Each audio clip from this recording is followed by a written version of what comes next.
وبارك عليه وعلى آله وأصحابه أجمعين إلا وأنتم مسلمون. يا أيها الناس اتقوا ربكم الذي خلقكم من نفس واحدة وخلق منها زوجها وبث منهما رجالا كثيرا ونساء واتقوا الله الذي تساءلون به والأرحام إن الله كان عليكم رقيبا. يا أيها الذين آمنوا اتقوا الله وقولوا قولا سديدا يصلح لكم أعمالكم ويغفر لكم ذنوبكم ومن يطع الله ورسوله فقد فاز فوزا عظيما. أما بعد فإن أصدق الحديث كتاب الله وخير الهدي هدي محمد صلى الله عليه وسلم وشر الأمور محدثاتها وكل محدثة بدعة وكل بدعة ضلالة وكل ضلالة في النار. ثم أما بعد, chers frères et sœurs en islam, chers auditeurs de la radio Wadata, assalamu alaikum wa rahmatullahi ta'ala wa barakatuh. Soyez les bienvenus à l'écoute de votre émission islamique Radio Wadata, la première radio digitale à Niamey. J'ai pris Allah subhanahu wa ta'ala ensemble et c'est quelques instants que nous allons passer ensemble dans sa voie, dans la recherche du savoir en vue de son application, afin que ce savoir ne soit pas un argument contre nous, mais plutôt un argument en notre faveur le jour où nous rencontrerons notre Seigneur Allah subhanahu wa ta'ala. Yawma la yanfa'u malun wa la banun illa man ata Allah bi qalbin salim. Jour où ni bien ni enfant ne seront d'aucune utilité, hormis pour celui qui regagne son Seigneur avec un cœur saint. Rappelons-nous notre triple responsabilité envers le savoir. La première responsabilité, c'est de l'acquérir. La deuxième responsabilité, c'est de l'appliquer. Et la troisième responsabilité, par les prédécesseurs, et ce, conformément à la recommandation de notre prophète. Transmettez de ma part, ne serait-ce qu'un verset. Allah subhanahu wa ta'ala nous bénisse tous, qu'il bénisse nos vies, qu'il bénisse nos familles, qu'il bénisse nos enfants, qu'il bénisse nos œuvres, qu'il bénisse nos chers pays respectifs et leurs peuples, et qu'il nous conforme davantage à sa sainte volonté partout et toujours. Qu'Allah accepte notre jeûne ainsi que nos autres bonnes œuvres que nous accomplissons pendant ce mois de Ramadan et en dehors du mois de Ramadan. Ceci dit, le thème de cette émission est les actes à faire la veille et le jour de la fête de Ramadan.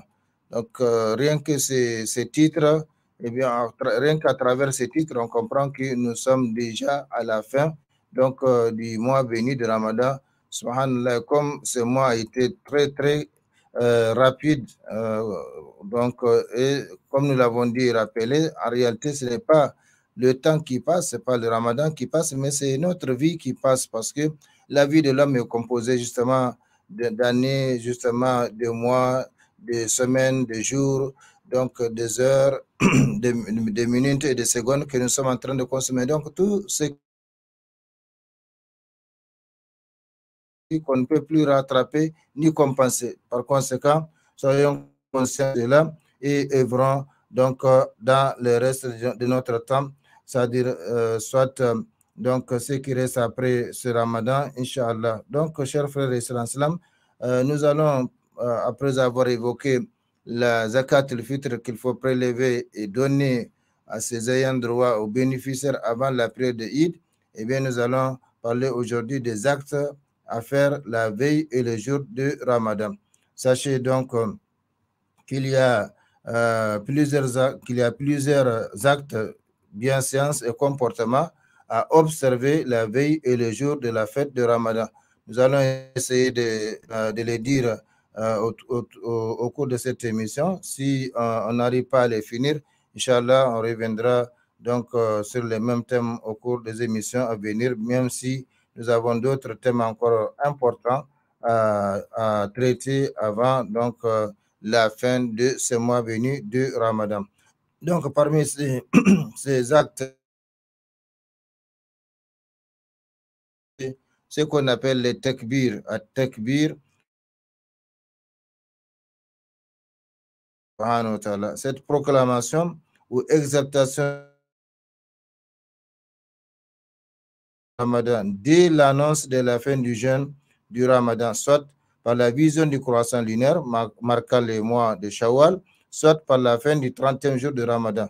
Parce que comme nous l'avons dit et répété, il y a deux méthodes ou deux voies par lesquelles s'affirme l'entrée ou la sortie d'un mois en islam. Donc si au 29e jour de Ramadan, on a regardé, on a cherché la ligne, on ne l'a pas aperçue, eh bien on complète le mois de Ramadan 30 jours. Et le lendemain sera automatiquement le premier Shawwal.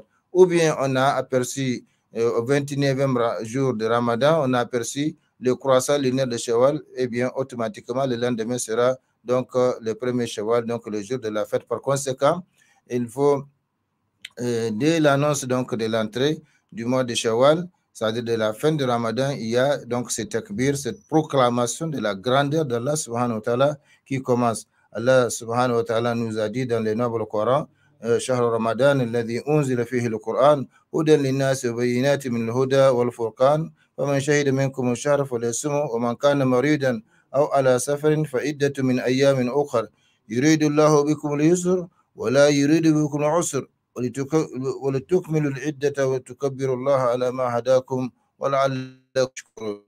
Le mois de Ramadan, au cours duquel le Coran est descendu comme guide des gens et clair de la bonne direction et du discernement entre les vrais et le faux. Donc, quiconque d'entre vous aperçoit le croissant lunaire la première nuit de Ramadan, c'est-à-dire qui est présent à la maison et non en voyage, eh bien qu'il observe le siyam, le jeûne, et quiconque est malade ou en voyage, alors qu'il jeûne un nombre égal d'autres jours. Allah veut pour vous la facilité, le nombre, et que vous proclamiez la grandeur reconnaissante. Donc, vous voyez, les témoins dans ces passages coraniques, c'est que vous proclamiez la grandeur d'Allah pour vous avoir guidé et afin que vous soyez reconnaissant. Donc, cette recommandation ou cet acte est dans la prescription du jeûne, dans les passages donc, coraniques qui prescrit donc le jeûne pour les musulmans. Donc, Allah subhanahu wa ta'ala a dit, Allah veut pour vous la facilité, il ne veut pas la difficulté pour vous, afin que vous en complétez le nombre et que vous proclamiez la grandeur d'Allah pour vous avoir guidé, afin que vous soyez reconnaissants. La facilité qu'Allah veut pour nous, ce n'est pas seulement à travers le jeûne, mais c'est surtout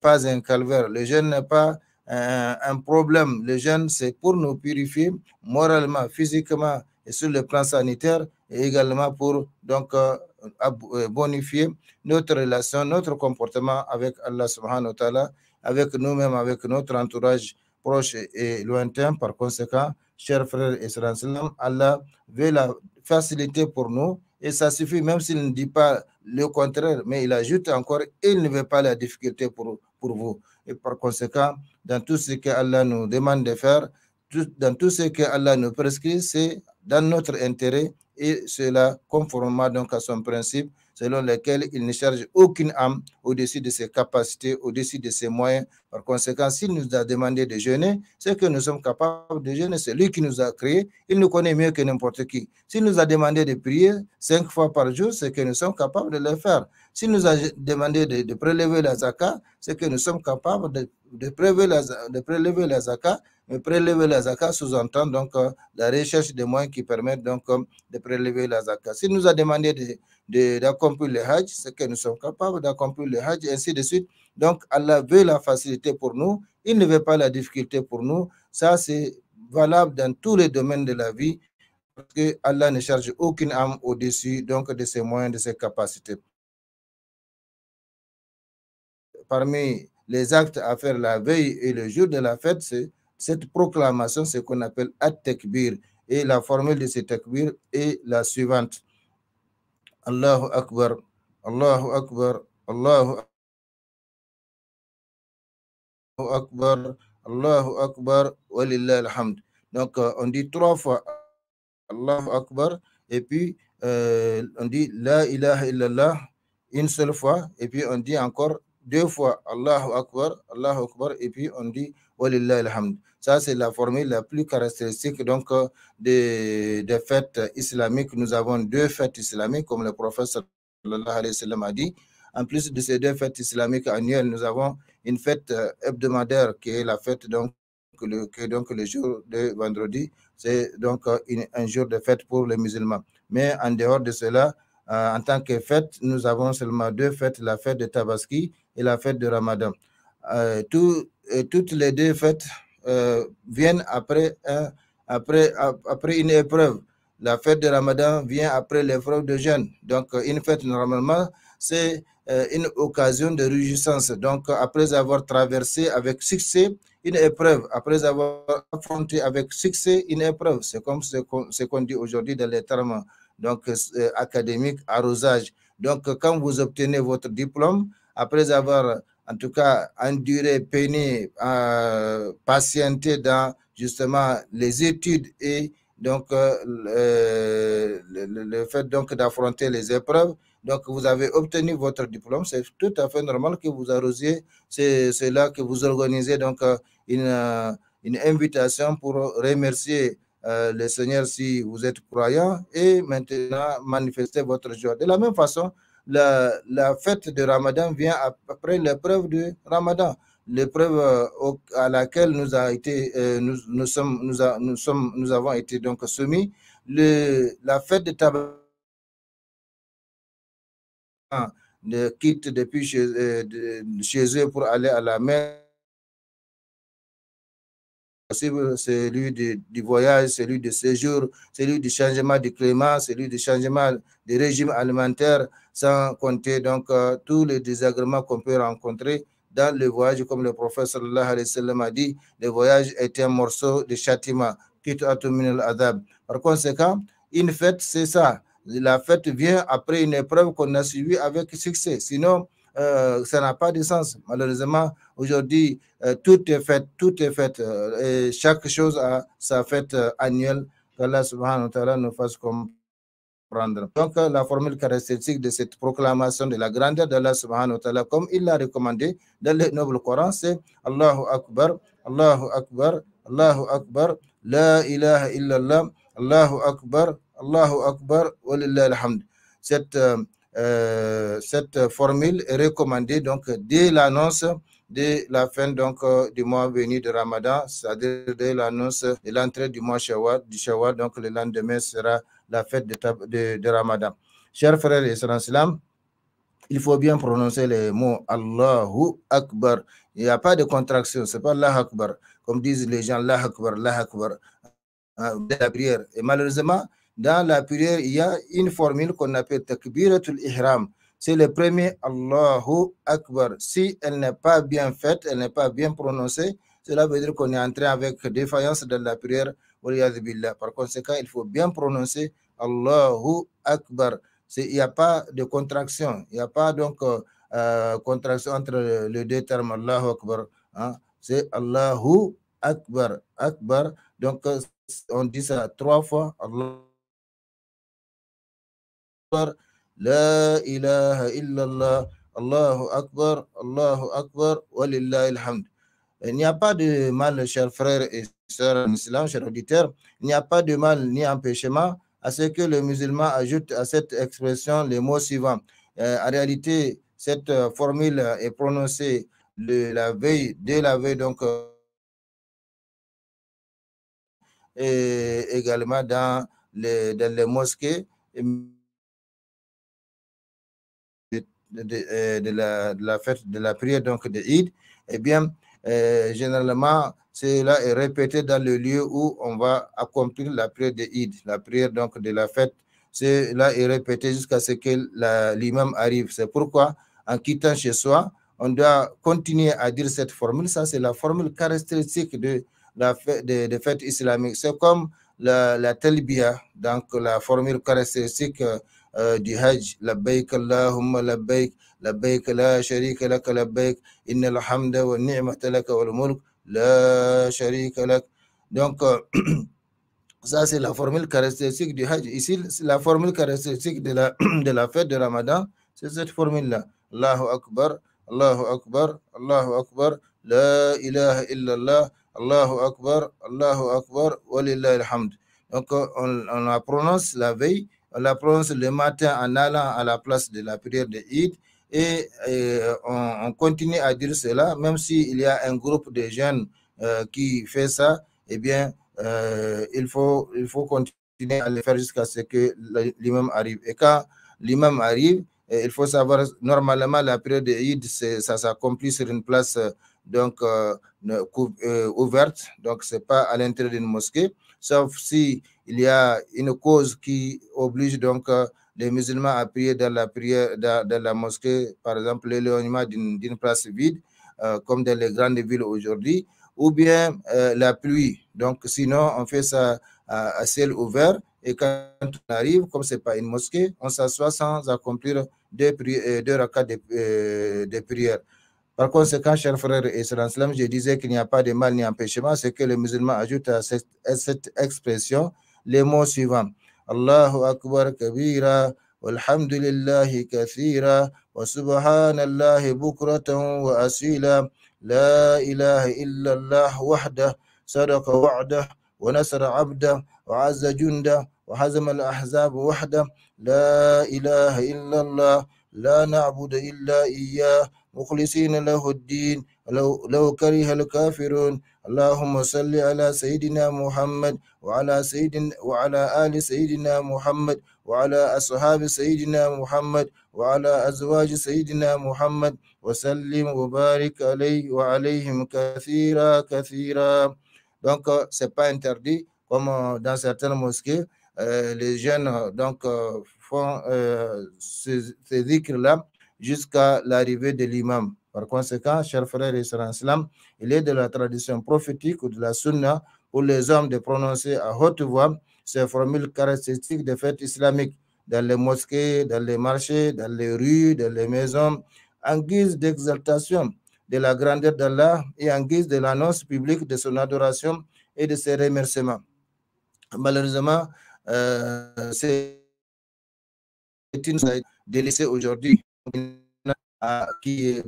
C'est pourquoi celui qui a fait la récompense non seulement du takbir, mais également la récompense de la revivification de cette sunna, comme le prophète sallallahu alayhi wa sallam a dit. Donc, il faut revivifier la sunna du prophète sallallahu alayhi wa sallam. Donc, la formule doit être prononcée à haute voix par les hommes, dans les mosquées, dans les marchés, dans les rues, dans les maisons, en guise d'exaltation de la grandeur d'Allah subhanahu wa ta'ala et en guise de l'annonce publique de son adoration et de ses remerciements. Quant aux femmes musulmanes, elles les prononcent à basse voix, comme cela est recommandé. Quel beau spectacle, chers frères et sœurs en islam, quel beau spectacle que de voir les musulmans, grands et petits, proclamer la grandeur d'Allah et sa munificence partout dans les quartiers à l'occasion de la fin du Ramadan, remplissant ainsi l'espace par ces formules de remerciement et de l'affirmation de l'unicité d'Allah subhanahu wa ta'ala, dont ils espèrent la miséricorde et craignent les châtiments. Si pendant le Hajj, quand donc les gens quittent le 8e jour, surtout le 9e jour, quand ils quittent Mina pour Arafat, jusqu'à leur retour, eh bien, vous n'entendez que cette talbiya, la talbiya, donc la formule caractéristique du Hajj, labbaik Allahumma labbaik, labbaik la sharika laka labbaik. La même chose ici, la formule caractéristique de la fête de Ramadan, c'est ça. Allahu Akbar, Allahu Akbar, Allahu Akbar, la ilaha illallah, Allahu Akbar, walillah alhamd. Donc, il n'y a pas de honte à prononcer cela. Ça fait partie de la voix du prophète sallallahu alayhi wa sallam et de ses compagnons. Par conséquent, c'est un beau spectacle que de voir les musulmans grands et petits prononcer cette proclamation de la grandeur d'Allah subhanahu wa ta'ala comme il l'a recommandé dans le noble Coran à travers les versets que nous venons donc de citer. Chers frères et sœurs en islam, cette proclamation de la grandeur d'Allah se poursuit jusqu'au moment de l'accomplissement de la période de Eid, où elle prend fin en ce qui concerne la fête de Ramadan. Deuxième acte à faire, se laver le matin de la fête. Il est une sunna pour les musulmans de se laver le matin du jour de la fête. Il est recommandé de faire ce lavage à l'instar de celui de la période de vendredi. Il n'est pas non plus interdit de se laver ordinairement, car l'essentiel c'est d'être propre ce jour-là. Être propre de corps, être propre de cœur, être propre de vêtements et être propre également du lieu dans lequel on va accomplir cette prière-là. Par conséquent, il est recommandé, c'est une sunna, de se laver le jour de la fête de Ramadan ou de la fête de Tabaski, mais c'est une recommandation. Si quelqu'un n'a pas eu le temps de se laver, il peut faire ses ablutions ou il peut se laver ordinairement, mais s'il fait le lavage donc rituel comme pour la prière de vendredi, c'est encore plus recommandé. Troisième acte à faire, porter ses plus beaux habits, ses parfumés. Donc vous comprenez qu'ici, il s'agit des actes à faire. De la grandeur de Allah subhanahu wa ta'ala, ça s'est fait la veille et ça s'est fait le matin jusqu'à l'arrivée de l'imam sur la place donc de la prière. Tandis que le fait de se laver, c'est le jour de la fête de Ramadan. Également, le troisième acte, porter ses plus beaux habits et se parfumer. Il est une sunna pour les musulmans, le jour de la fête, de porter leurs plus beaux habits et de se parfumer. Al-Hassan ibn Ali ibn Abi Talib, qu'Allah les agrée, a dit أمرنا رسول الله صلى الله عليه وسلم في العيدين أن نلبس أجود ما نجد وأن نتطيب بأجود ما نجد وأن نضحي بأثمن ما نجد رواه الحاكم. Le messager d'Allah, prière et salut d'Allah sur lui, nous a recommandé, dit-il, pendant les deux fêtes, celle de Ramadan et celle de sacrifice, donc de Tabaski, de porter les plus beaux habits que nous avons. Donc, on va chercher les plus beaux habits qu'on a, donc soit de nouveaux habits qu'on a confectionnés ou bien les anciens qu'on a lavés. Donc, l'essentiel, c'est que ça soit propre. Et cette recommandation de porter les plus beaux habits, ce n'est pas seulement pendant la fête de Ramadan ou la fête de Tabaski, mais Allah subhanahu wa ta'ala nous a recommandé de porter notre parure, donc nos plus beaux habits à chaque prière, dans chaque lieu de prière. Donc, prenez votre parure, c'est-à-dire habillez-vous correctement comme il le faut, parce que la prière, ou que ce soit la prière de la mosquée ou la prière de fête de la fête de Ramadan ou de Tabaski, c'est une rencontre, c'est une audience avec Allah subhanahu wa ta'ala. Aujourd'hui, quel est l'homme qu'on invite à la présidence ou à la primature qui va aller dans n'importe quel habit, dans n'importe quel comportement? Il n'y a pas de doute que même si il est en ville à côté du bureau où on l'a invité ou convoqué, il va tout de suite courir à la maison, changer, porter ses plus beaux habits, se parfumer avant d'aller à la rencontre. Eh bien, Allah, l'exemple le plus, l'exemple. Donc, c'est une rencontre, c'est une audience avec Allah subhanahu wa ta'ala. Par conséquent, il est recommandé tout le temps, surtout au moment de la prière, de porter ses plus beaux habits. Mais combien de musulmans nous voyons le matin, surtout la période du matin, ils viennent à la mosquée dans n'importe quel comportement, de n'importe quel vêtement, parfois les pyjamas dans lesquels ils ont passé la nuit, les vêtements avec lesquels ils ne peuvent même pas recevoir leurs amis, leurs camarades à la maison, à forcerie, leur beau-père, à forcerie, rencontrer une personnalité, une haute personnalité. Mais Allah subhanahu wa ta'ala, il n'accorde pas d'importance donc à aller à la mosquée. Ce n'est pas les gens qui comptent, mais la divinité que vous adorez et pour laquelle vous allez à la mosquée. C'est elle qui vous a demandé donc de porter votre parure en allant à la mosquée. Donc, le messager d'Allah sallallahu alayhi wa sallam nous a recommandé pendant les deux fêtes, celle de Ramadan et celle du sacrifice, de porter les plus beaux habits que nous avons, de nous parfumer avec les meilleurs parfums que nous avons et de sacrifier les meilleurs des animaux que nous avons. Donc, il n'y a rien de cher pour Allah subhanahu wa ta'ala. Il n'y a rien de cher. Tout ce que nous faisons doit être donc le top de l'excellence pour Allah subhanahu wa ta'ala. Quand nous prions, nous devons prier donc avec excellence. Quand nous sacrifions, nous devons chercher l'animal, le meilleur animal pour sacrifier. Quand nous portons nos habits, nous devons chercher encore les plus propres pour les porter. Nous devons nous parfumer, etc. Donc, il n'y a rien de cher pour Allah subhanahu wa ta'ala. Par conséquent, il faut comprendre cela. Le hadith est rapporté par Al-Hakim. Le prophète sallallahu alayhi wa sallam avait l'habitude de porter pendant chaque fête un manteau. Donc, pour montrer, en tout cas, faire la différence entre les comportements ordinaires chaque jour et le comportement du jour de la fête. Et donc, il avait l'habitude de porter un manteau à chaque fête. Et le parfum on reconnaît le passage du prophète sallallahu alayhi wa sallam dans une rue par le fait de sentir l'odeur de son parfum. Les gens savent que le prophète a passé ici à cause donc de l'odeur de son parfum. Comme il l'a dit, et on m'a fait aimer trois choses de votre bas monde, de votre vie terrestre. Il dit le parfum, la prière et les femmes. Donc, le prophète aime ces trois choses-là. Le parfum, la prière qui représente la prunelle de ses yeux, donc la joie de ses yeux. Par conséquent, c'est Omar ibn Khattab qui dit celui qui dépense la moitié de son salaire, donc de sa fortune dans les parfums, eh bien, ne sera pas considéré comme gaspilleur parce que le parfum est très recommandé en islam. Chers frères et sœurs en islam, il faut remarquer que en sortant pour la prière de la fête, la prière de Eid, les femmes musulmanes portent leur grand voile couvrant la totalité du corps. Elles ne se parfument pas, contrairement aux hommes, ni ne portent de beaux habits susceptibles d'attirer l'attention des hommes. Ce n'est pas un lieu de tentation des autres. Au contraire, c'est un lieu d'adoration. Donc, pour les hommes, il y a donc des comportements bien recommandés par Allah subhanahu wa ta'ala. Mais pour les femmes, il y a aussi des comportements.